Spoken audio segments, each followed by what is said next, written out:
of the National Constitution Center, and welcome to We the People, a weekly show of constitutional debate.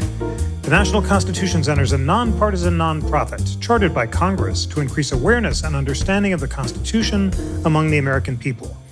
In this episode of We the People, I'm delighted to share a special conversation with the historian Allen Guelzo about his new book, Our Ancient Faith, Lincoln, Democracy, and the American Experiment. Professor Guelzo explores Lincoln's powerful commitment to democracy, assesses his record on civil liberties and racial equality, and emphasizes Lincoln's relevance as a political thinker today.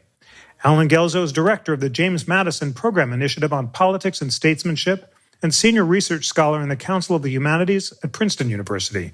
He's the author of many books on the Civil War and early 19th century American history and is among America's leading scholars on Lincoln. Allen, it is wonderful to welcome you to We the People. Jeffrey, it's a pleasure to be able to talk to you and also to the audience of the National Constitution Center. Your book is so clear and illuminating about the basic principles of democracy and how Lincoln embraced them. You begin by saying that liberalism was based on three tenets when it came to democracy. The first was consent, the second is majority rule, and the third is that liberal democracies must submit to law independent of both. Tell us about those three basic tenets of liberal democracy. Lincoln is a figure that bulks very large in any thinking that we have about democracy, and especially in times that we live in now, times of anxiety, times of concern, fears of crisis. And at moments like this, we turn back to the figure of Abraham Lincoln because there was a time of crisis in which he lived.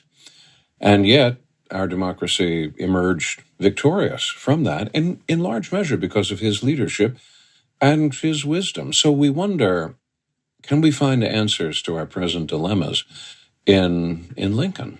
And I think we can find at least some answers, and certainly a large measure of encouragement. And the curious thing is, Jeffrey, that Lincoln never really offers what you would call kind of a dictionary definition of democracy. In fact, the closest he comes to giving us a definition of the term is in a note that he writes out in 1858, doubtless in connection with the great campaign of 1858 against Stephen A. Douglas for the Illinois Senate seat. And he says, in a very brief compass, "As I would not be a slave, so I would not be a master. This expresses my idea of democracy. Whatever differs, to the extent of the difference, is no democracy." And that, as I say, is not perhaps the best definition one could find because it's all cast in the negative of what democracy is not.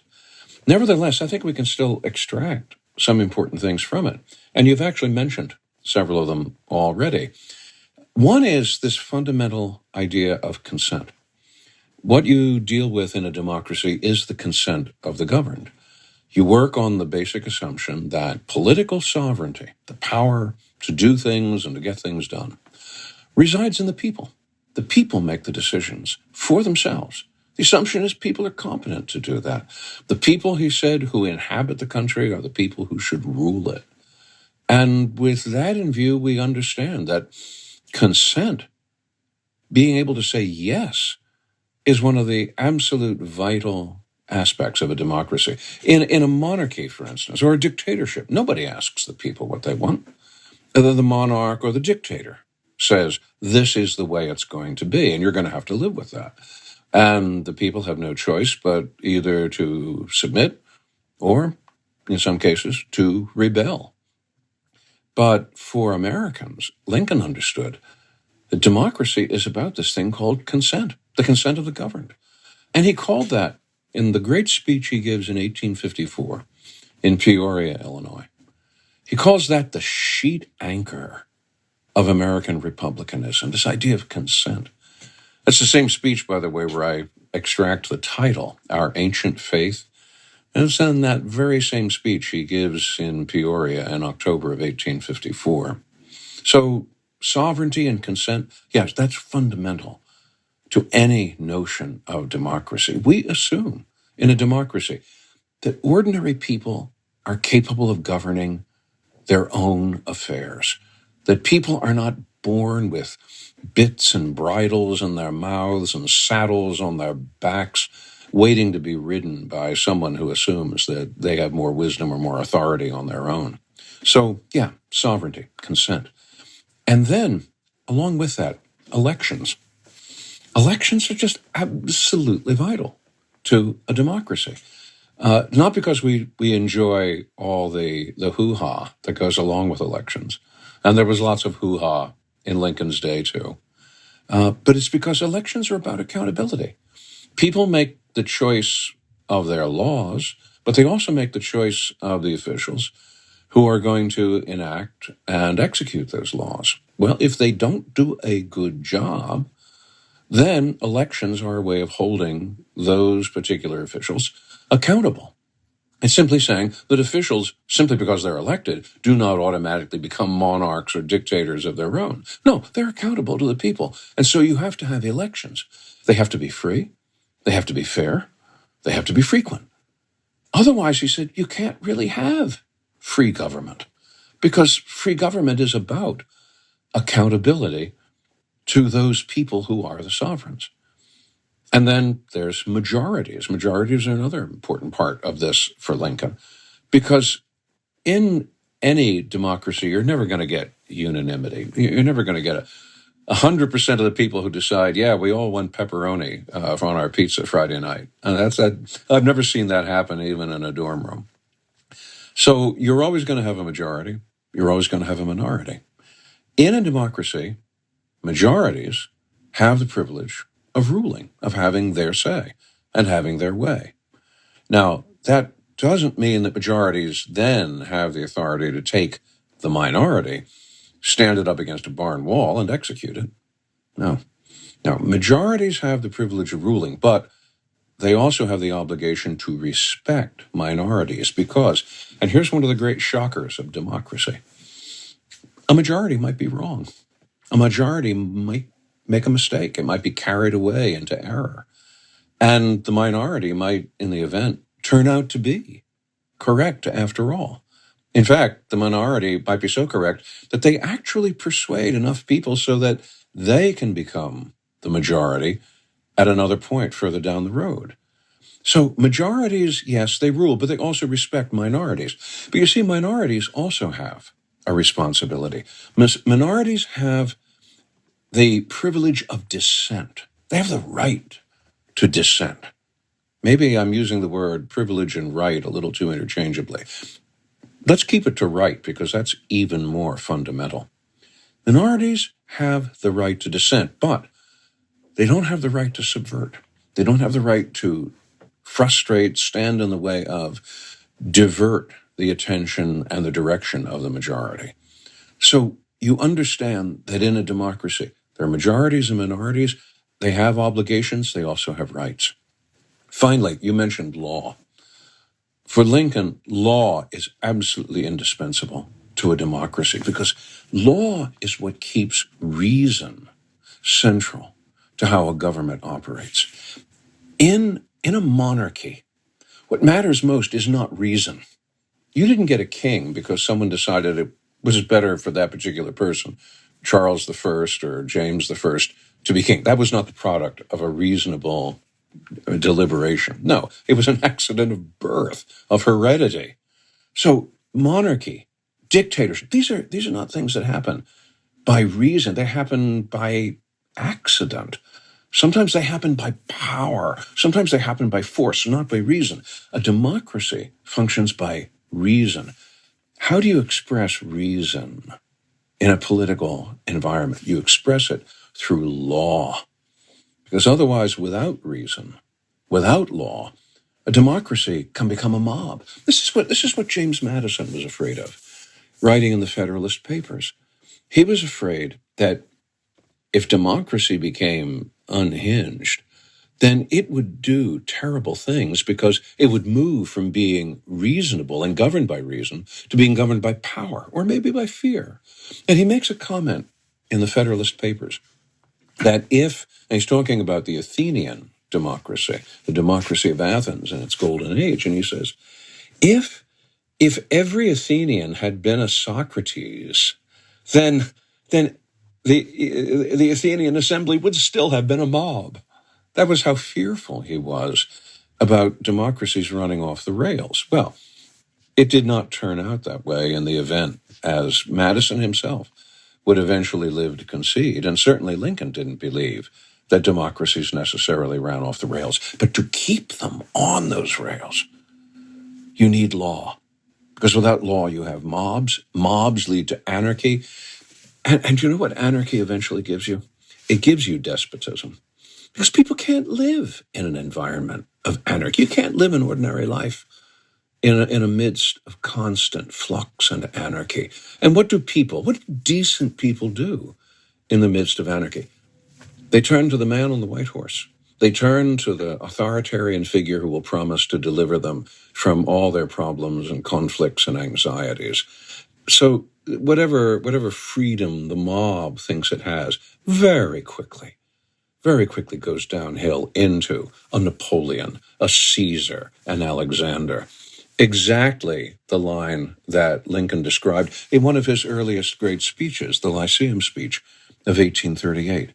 So there has to be, first of all, consent. Secondly, it's the consent of a sovereign people. Third, it's a people who got elections that keep that sovereignty in their hands.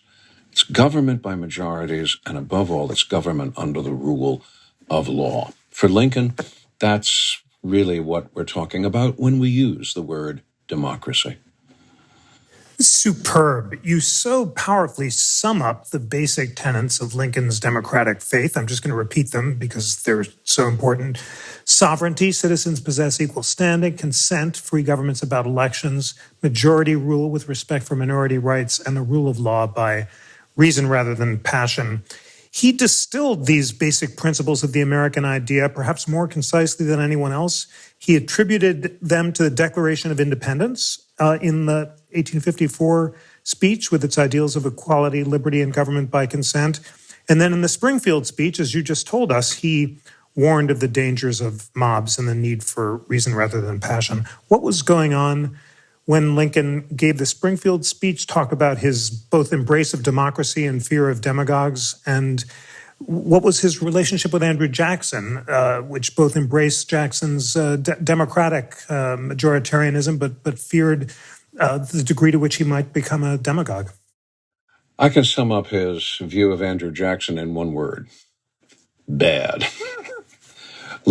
Lincoln had no use whatsoever for Andrew Jackson. I mean, partly this is because Lincoln, from his earliest political activity in the 1830s, Lincoln belongs to the party that we call the Whigs. The Whigs arose as a protest movement against Andrew Jackson and the Democratic Party of Jackson's day, of which Jackson was the figurehead. And the Whigs insisted that what Jackson represented was dictatorship. They called him the military chieftain because, of course, he'd won his popular reputation in the War of 1812 as a commander of an army, victorious at the Battle of New Orleans in January of 1815. And the Whigs said that what this man is doing is he's using the popularity that he's won on the battlefield as a mechanism for making himself politically into a dictator. And they looked at the two terms in office that Jackson serves from 1828 up through 1836, and they say this is as one Whig put it, this is as close to the reign of Julius Caesar as the American Republic has ever experienced. And Lincoln shares that. He has a very dim view of Jackson, and why? Jackson seems to him to capture entirely the image of the demagogue. This is a man who thrives on power, on control, on rule over others, and who exploits fear, who exploits opportunism, and uses those things to crush people in his path. Jackson was a ruthless general. He was also a ruthless slave owner. He was a ruthless politician. And as president, once again, he exercised the powers of the presidency with, well, ruthlessness. Lincoln is extremely critical of that. And the speech that Lincoln gives in January of 1838 in Springfield, this is part of what was then called the Young Men's Lyceum of Springfield, speaks directly to that. And he connects it, Jeffrey, at that point with mob action, too. Because the year before, the United States had suffered a series of mob actions. Largely, they grew out of economic dislocation. Jackson leaves the presidency in 1837, and no sooner has he left, I think it's about 2 months into the presidency of his successor, Martin Van Buren, his hand-picked successor, the United States goes into a major recession. And when I say recession, that sounds almost too gentle. It was a serious economic dislocation.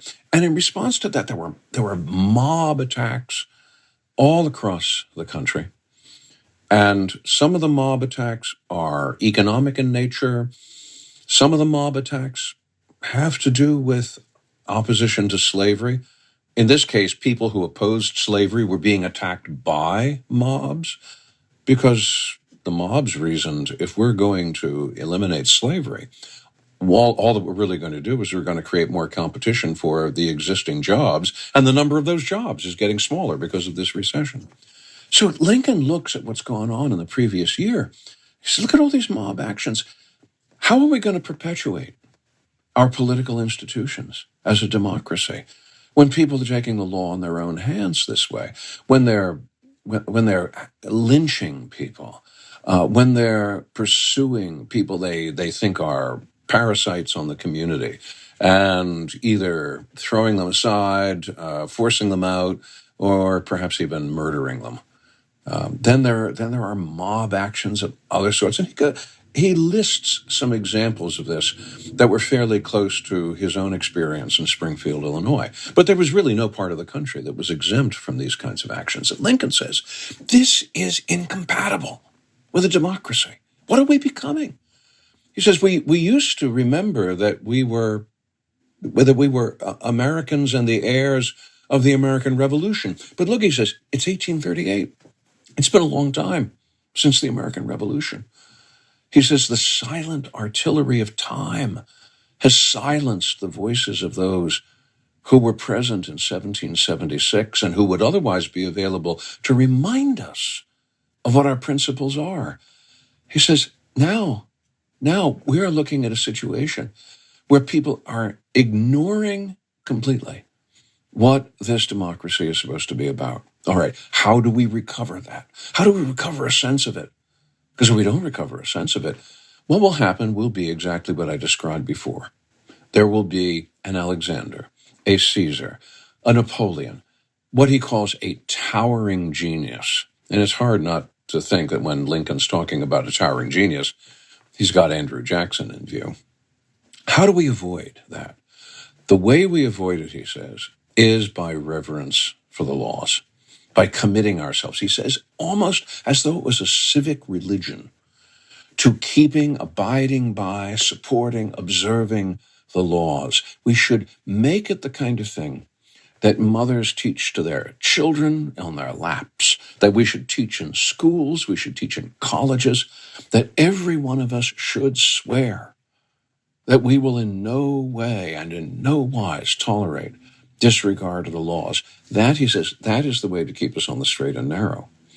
And if that does, in fact, take place, then he is confident that that will preserve the balance of the American democracy. Be fearful, he warns, be fearful of the mob, be fearful of unreason, be fearful of the demagogue. That in 1838, well, we can read that now, and it sometimes sounds very academic.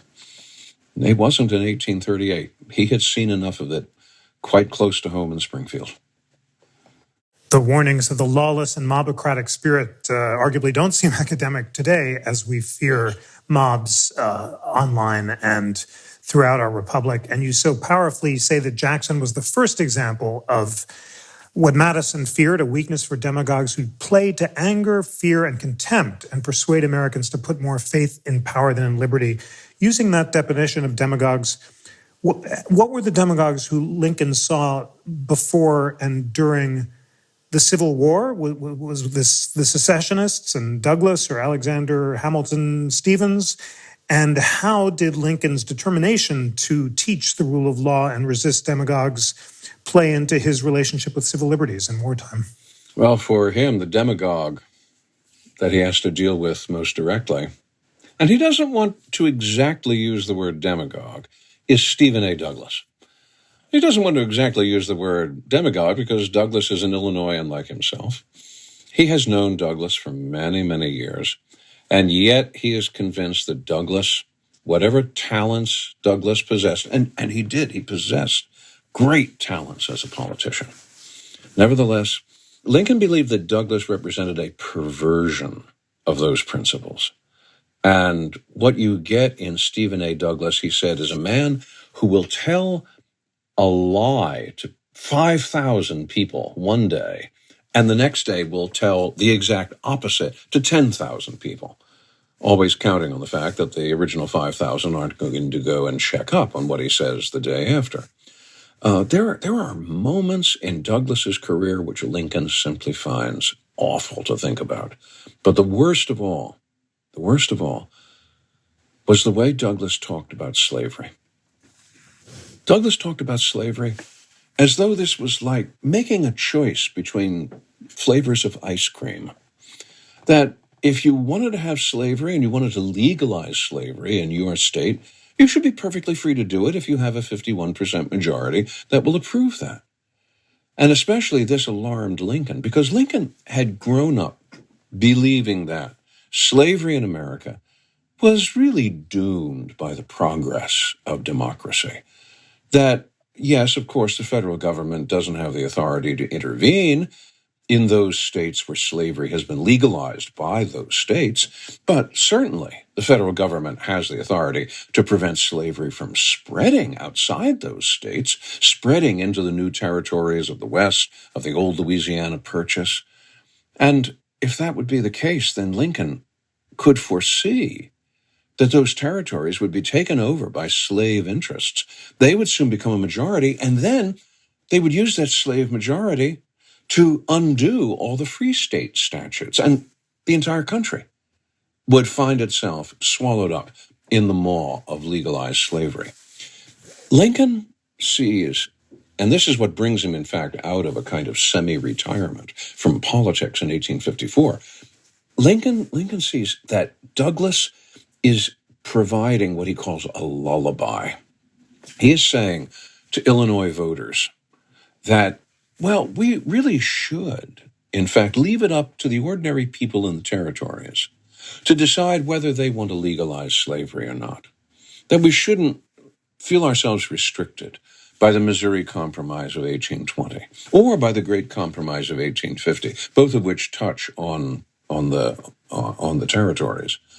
Rather, we should simply open the territories and anybody there who wants to vote in favor of slavery, and if you've got a majority voting in favor of slavery, fine, legalize it. Douglas says, and he says this on the floor of the Senate, I don't care whether slavery is voted up or voted down, so long as the people get to decide and a 51% majority approves of it. Lincoln says, this is not what a democracy is about. Democracy is not about two wolves and a lamb taking a vote about what to have for dinner. There are certain things that even in a democracy, you can't meddle with. And those things are what are outlined in the Declaration of Independence. Those inalienable rights, life, liberty, the pursuit of happiness. There's no such thing as having a referendum on life, on liberty, and the pursuit of happiness. Those are rights that are hardwired into every human being from the hands of their creator. For Douglas to get up and say, oh, well, all it's going to take is let's take a straw poll. Let's have a referendum on whether we should legalize the enslavement of other human beings. To Lincoln, this is an abomination. This is a perversion of democracy, not an example of it. This is a descent into mob rule, because mob rule always succeeds, alas, when you have a large enough number of people who will use power to get their way. Again, democracy is not about power. Democracy is about reason. It is about deliberation. It is about law. Lincoln says you simply cannot make things up.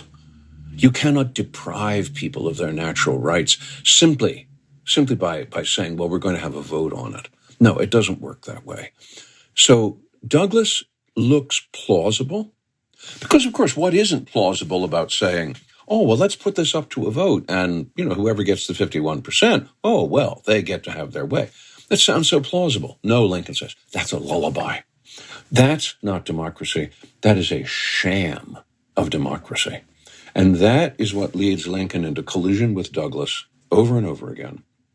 It'll lead him into the great debates of 1858, and then it'll lead Lincoln into competition with Douglas for the presidency in 1860. In the end, Lincoln wins. Douglas goes down to defeat. And I will say this about Stephen A. Douglas. At least there is one redeeming moment for the man. It's on the platform for Lincoln's inauguration on the 4th of March, 1861. Lincoln is going to deliver his inaugural address. He takes his hat off, that stovepipe hat so famously associated with Lincoln. He realizes he's got nowhere to put it. Stephen Douglas steps forward, takes the hat, and holds it for him. So at least at the very end, Douglas is able to make one gesture of recognition of decency. But in many other cases, between Lincoln and Douglas, Lincoln believed that Douglas represented a perversion of democracy, not the real article. Such a powerful example of Lincoln's vision of democracy. I love your notion that his great complaint against Douglas was that Douglas cared entirely too much for public opinion and had no inner moral gyroscope. And in that sense, Lincoln insisted that slavery violated natural rights.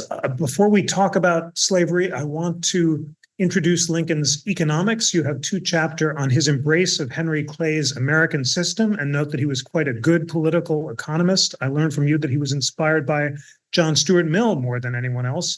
Tell us about the core of his economic vision, rooted in internal improvements, a tariff, and a national bank, which he got from Clay, and what was the relationship between his politics and his economics? Let me take you back to Lincoln's identity as a Whig. The Whig Party was really founded by Henry Clay in the 1830s, just when Lincoln is getting active politically in his own life.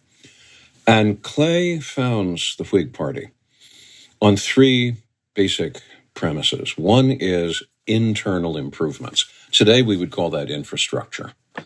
Also, protective tariffs for American manufacturing, for American industry. And I can expand this just for a moment.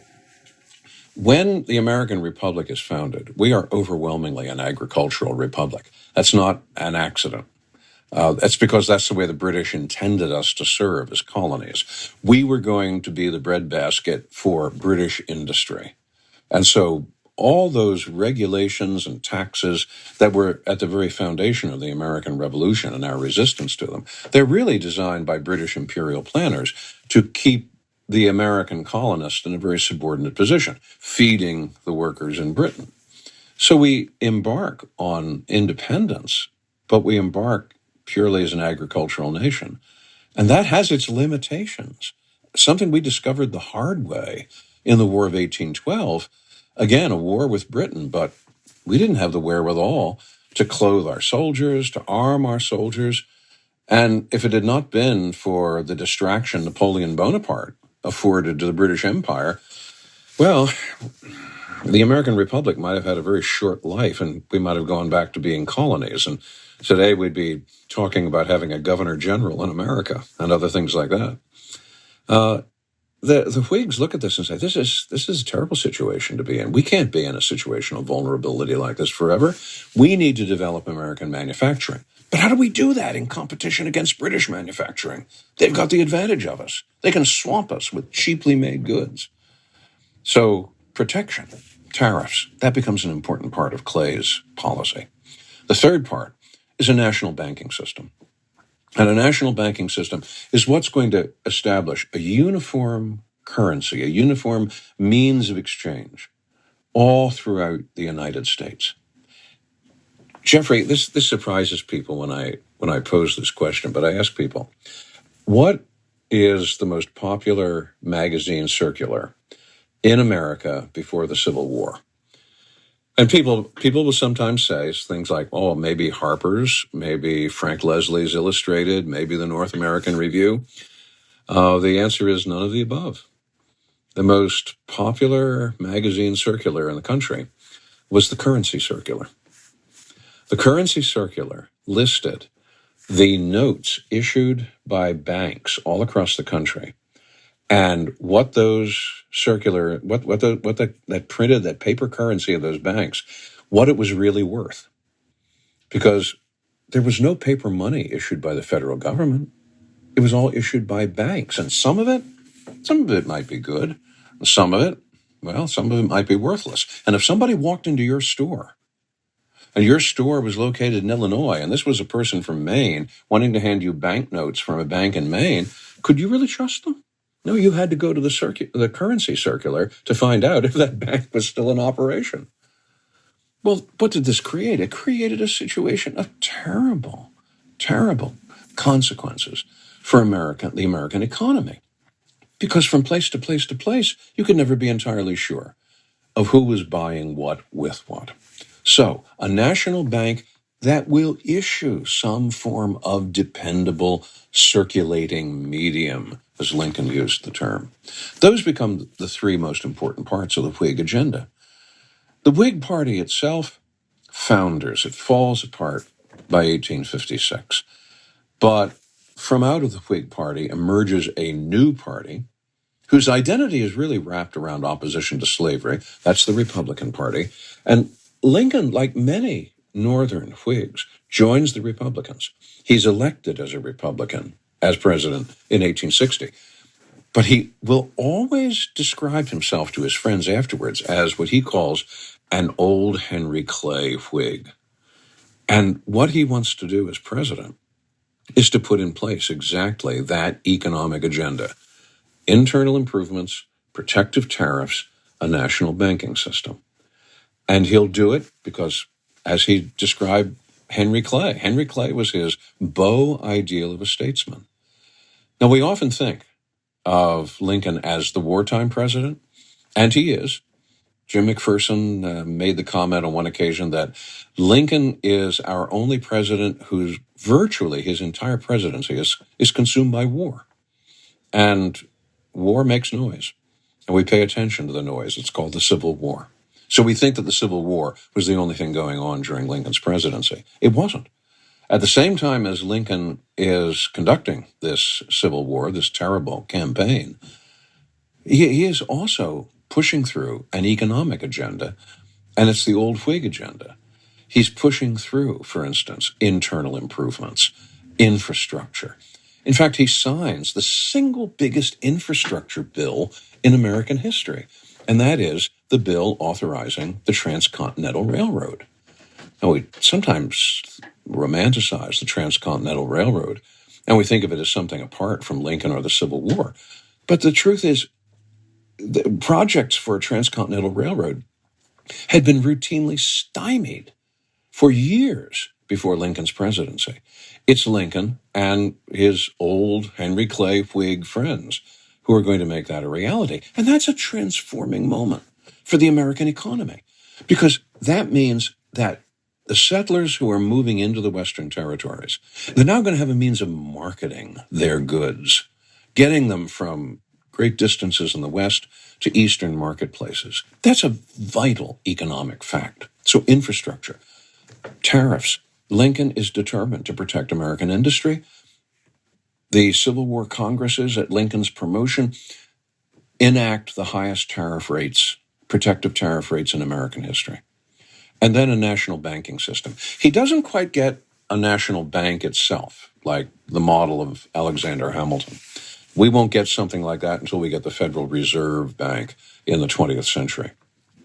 But he does get a national banking system, and it's a system which is committed to creating a uniform paper currency for the entire United States. So at the same time as the Civil War is going on, this Civil War that rightfully takes so much of our attention, Grant and Sherman and Lee and Jackson and all the great battles. At the same time as that's going on, Lincoln is laying down the project of a great economic process. And it's a process which for him is bound up with democracy. Because every part of that old Whig agenda is about enablement. It's about people transforming themselves. It's about what Lincoln called the right to rise in life. His idea of a democratic economy is an economy in which everyone gets to start from the same starting line. Now, after that, you make of yourself what your talents and your abilities and your energy dictates. But everybody gets to start from that same place. And then people can rise on their own, not because of some hereditary inheritance of dukedoms or other kinds of aristocratic nonsense, rather because they can do it as Lincoln did himself. They can make of themselves something new and transformed. That, he says, that is democracy in economic exercise. So he has a very definite economic agenda. It has those three aspects. But he loves that in particular. He wants to promote that in particular, because that is what he sees as the economic counterpart of democracy in politics. So powerful to remind us of those three pillars of Lincoln's economic program, which of course date back to Hamilton, as you mentioned, and the bank and tariffs and internal improvements were all Hamiltonian. And yet Lincoln embraces Jefferson as his model because he wants to win. And Jefferson is a more salient political figure, and both in attacking the immorality of slavery as violating natural law and also defending Congress's power to ban it, Lincoln invokes Jefferson. Tell us now about his approach to slavery and the evolution of his views, beginning with his insistence that slavery violated the natural rights enumerated in the Declaration of Independence. Lincoln once said, "I have always hated slavery. I've always been opposed to slavery."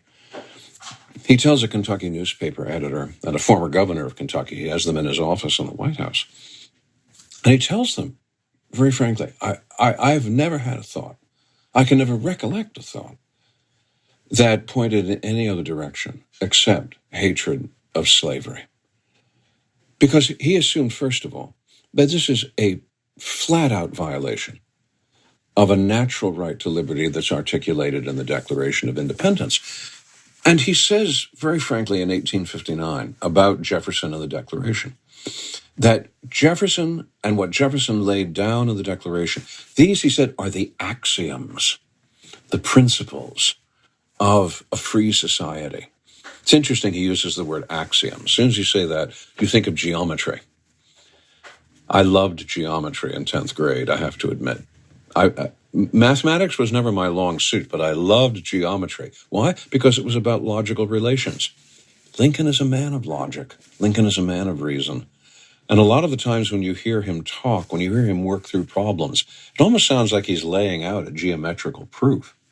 Well, in this case, for him, Jefferson in the Declaration of Independence is laying out the axioms of a free society. And 2 years later, when he's en route to his inauguration in Washington, D.C., he will stop in Philadelphia. He'll give a speech inside Independence Hall and then outside as well.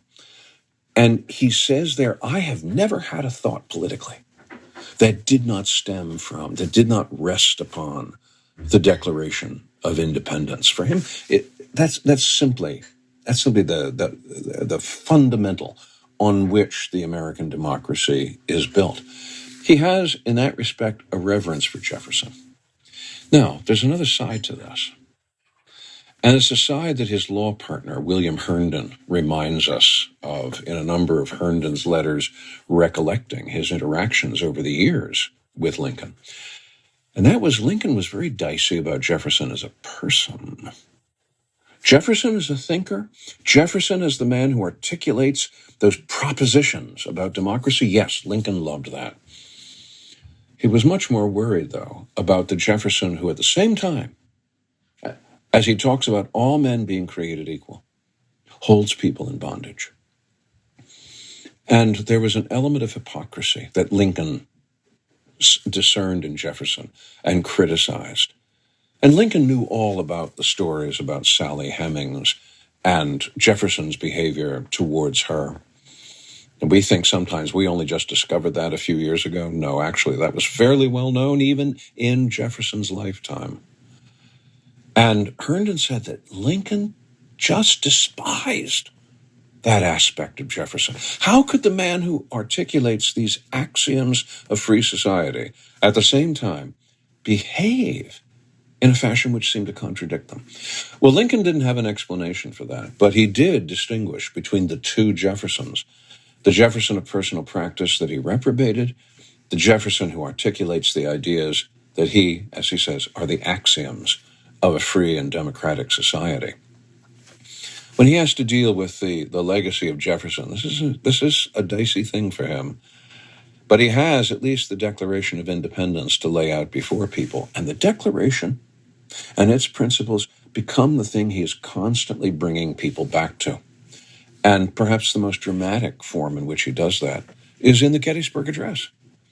Because you remember how the Gettysburg Address begins.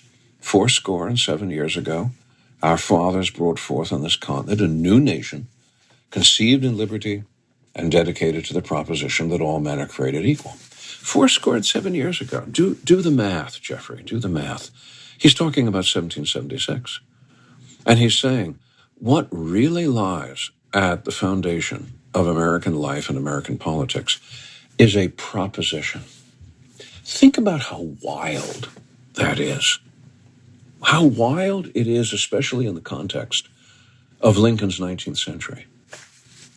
When the United States declared its independence in 1776, and we made that Declaration of Independence the instrument of declaring our separation from Great Britain, it looked like the kind of republic that we were founding was the wave of the future. And in 1789, the French seemed to ratify that. Our former allies in the Revolution, well, now they overturn monarchical government. They're going to establish a republic. Looks good. Well, it didn't turn out terribly well in France. And there, the revolution degenerates into the Reign of Terror into the dictatorship of Bonaparte. And from there, the monarchies of Europe reestablish their control. They suppress revolutionary movements, especially in 1848. And after a while, it begins to look like the American experiment was a one-off affair, that it was peculiar to American life and American geography. And when, in 1861, the American Republic convulses itself in civil war, all the monarchs all around us are rejoicing because they're saying, see, democracy doesn't work. They say to their restless populations, don't look to the Americans for an example to supplant monarchy because, look, they can't even keep their own house in order. And in fact, the thing which is inducing disorder in their house is the fact that half of this so-called democracy is holding people in bondage. The aristocrats roared with laughter and joy at the prospect of the American democracy blowing its own brains out over this issue of slavery and disunion. So when Lincoln stands up at Gettysburg, that's the background against which he's speaking, a background in which every monarch is on the edge of their chair, waiting, hoping, praying for the collapse of the United States into fragments. And he says, no, what has happened here at Gettysburg is a sign that democracy is more durable than that. The people who fought here, and especially those who died here, saw something extraordinary in democracy. And they were willing to make the ultimate sacrifice for it. So what should we do? We should, all right, yes, dedicate a cemetery, but sure, let's remember that the people who fought here have actually already dedicated it by their sacrifice. Rather, let's dedicate ourselves to this great project. Let's dedicate ourselves to this idea of government, of the people, by the people, for the people. And if we do that, if we will perform that act of rededication, then indeed we will experience a new birth of freedom. We will reappropriate the principles of 1776, of that proposition, and that will bring life back into what we are doing, and it will accompany us to victory in this civil war. This is the great task, he says, that's remaining before us. Now, he's speaking to his audience there in November of 1863, but I like to think in the largest sense, Jeffrey, that when he talks about the great task remaining before us, he's talking to every subsequent generation of Americans, and including our own, that the great task to which we have to be dedicated, that great task lies before us, too. And how are we going to respond to its challenge? We have challenges today. We have anxieties. We have a sense of crisis today. I think Lincoln's proposition, Lincoln's challenge to us, are we willing? Are we ready? Are we able? Do we have enough confidence in this democratic experiment to dedicate ourselves to it? That question hangs in the air for our generation fully as much as it did for Lincoln and his generation there at Gettysburg in 1863. You mentioned Lincoln's recognition of Jefferson's hypocrisy in denouncing slavery and yet himself being an enslaver.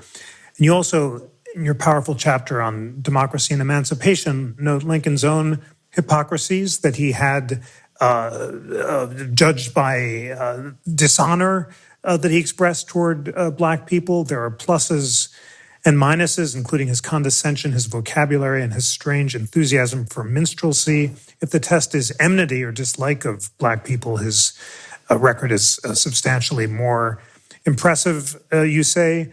And yet he always championed colonization and thought that Black people in the end would have to leave America. Tell us about Lincoln's complicated record on race.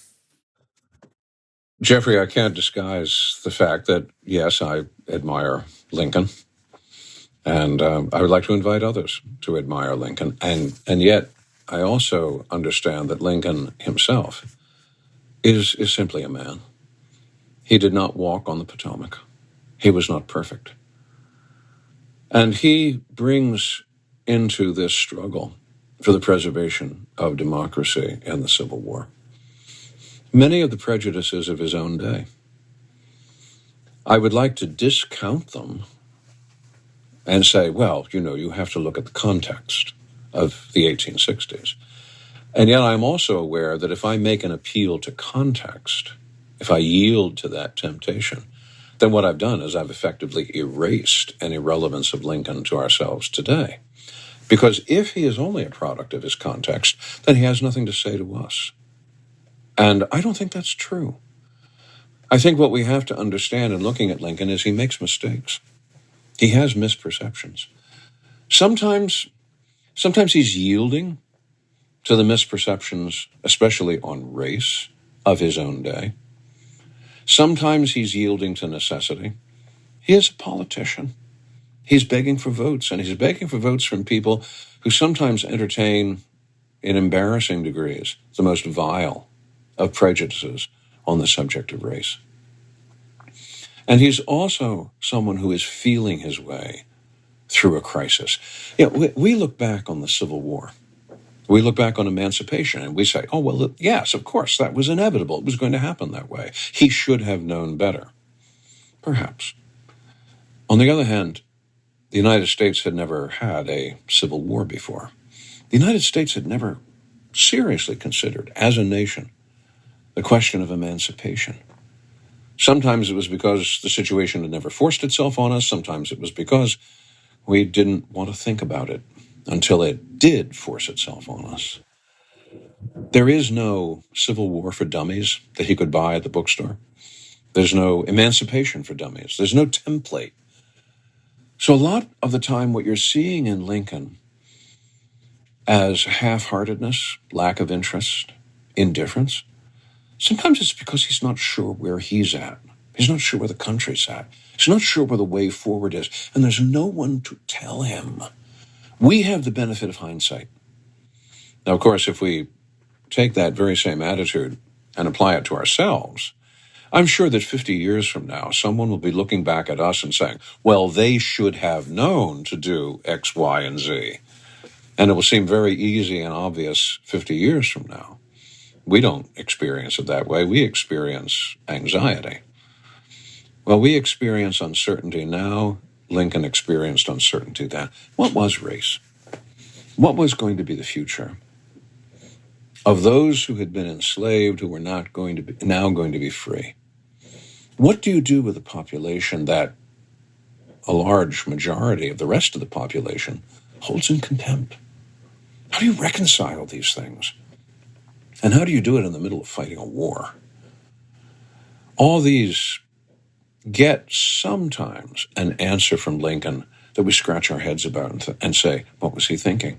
It should have been obvious, except that it wasn't obvious. It was not obvious to people then. Obvious to some, but not to many. So he struggles with this. And in our ancient faith, I have to say frankly, he doesn't always struggle and come up with the right conclusion.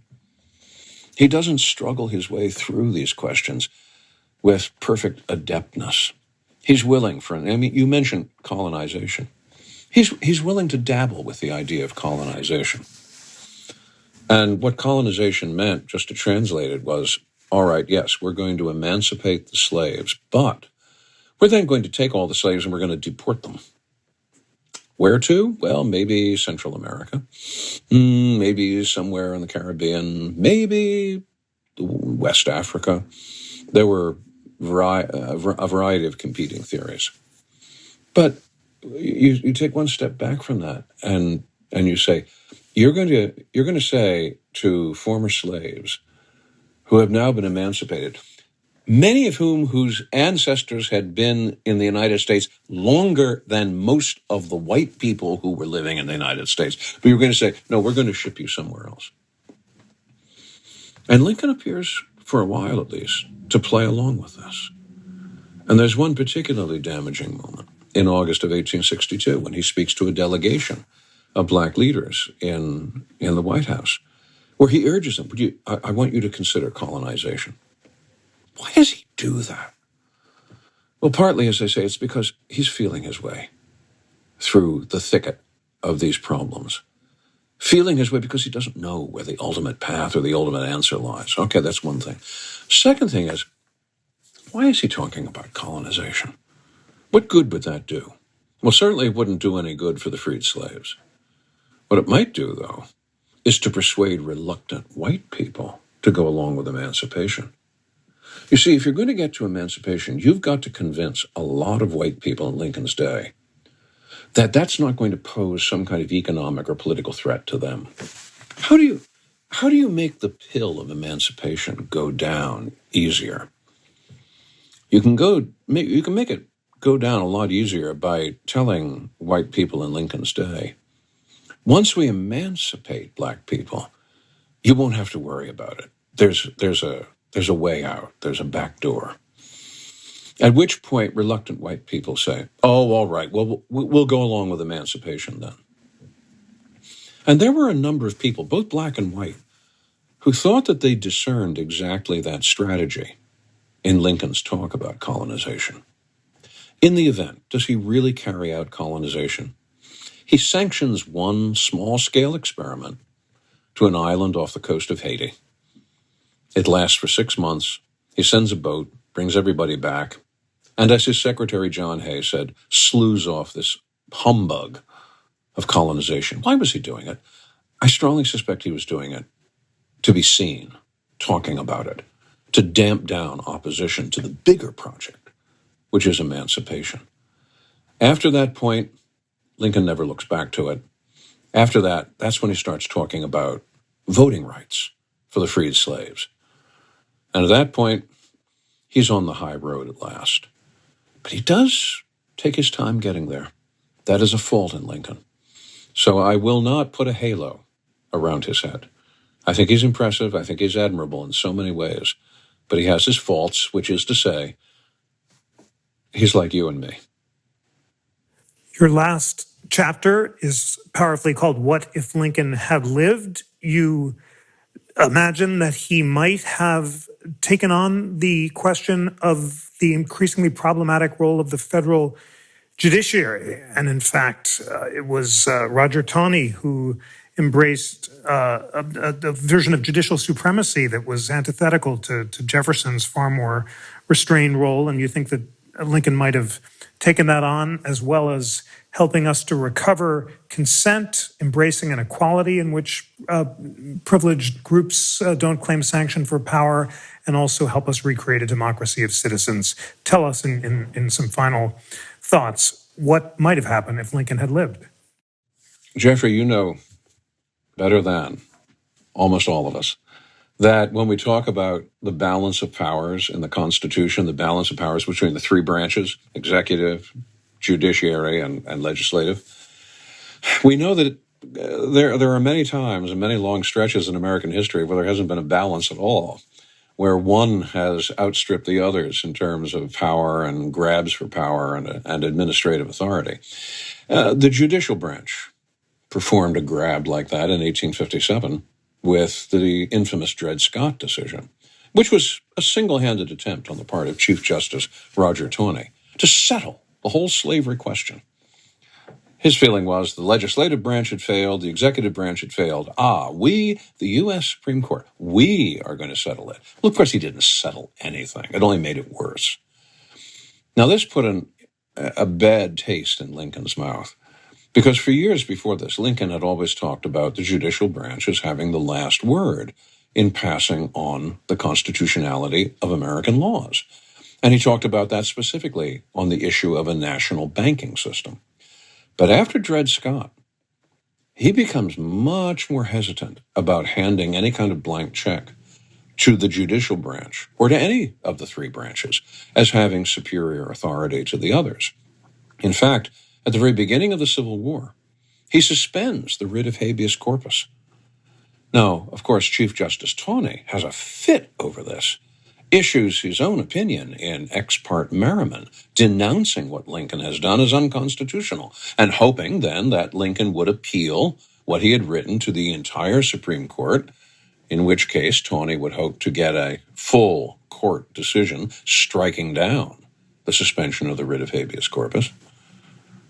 Lincoln doesn't appeal it. He simply lets his suspension of the writ of habeas corpus stand. And that, through most of the Civil War, pretty well hobbles the activity of the Supreme Court and Roger Taney in it.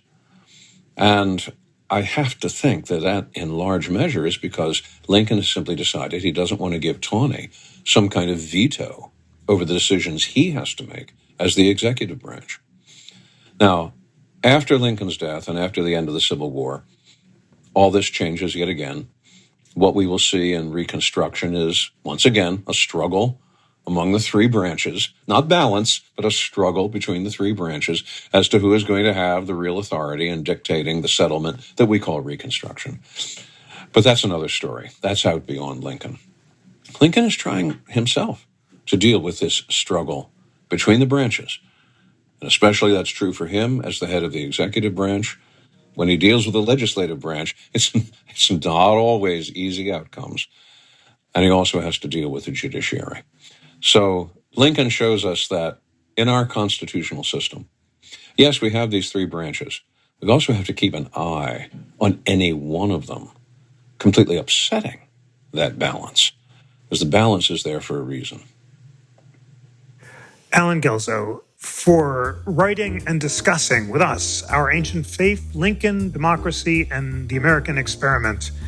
Thank you so much. You are very welcome, Jeffrey, and a shout out to all those who are lovers of the Constitution, and especially the National Constitution Center, which I love for its work and also love for being a Philadelphia boy, just like the Constitution Center is itself. Wonderful. Such an honor to have you. Thanks so much. Today's episode was produced by Lana Ulrich, Samson Mastashari, and Bill Pollack. It was engineered by Bill Pollack. Research was provided by Samson Mastashari, Cooper Smith, and Yara Durese. Dear We the People friends, I so appreciate your emails and requests for book plates for The Pursuit of Happiness. Thank you so much for asking. I'm honored to send one. to anyone who would like. It's Rosen at constitutioncenter.org. And I also so appreciate your wonderful notes sharing what the book and the podcast mean to you. And I'm so glad that many of you are finding the podcast illuminating and educational. Please recommend the show to friends, colleagues, or anyone who enjoys a weekly dose of constitutional education, illumination, and debate. Sign up for the newsletter at constitutioncenter.org/connect. And always remember that the National Constitution Center is a private nonprofit. We rely on the generosity, the passion, the engagement of people from across the country who are inspired by our nonpartisan mission of constitutional education and debate. Support the mission by becoming a member at constitutioncenter.org/membership. Or give a donation of any amount to support the podcast and our work. That's constitutioncenter.org/donate. On behalf of the National Constitution Center, I'm Jeffrey Rosen.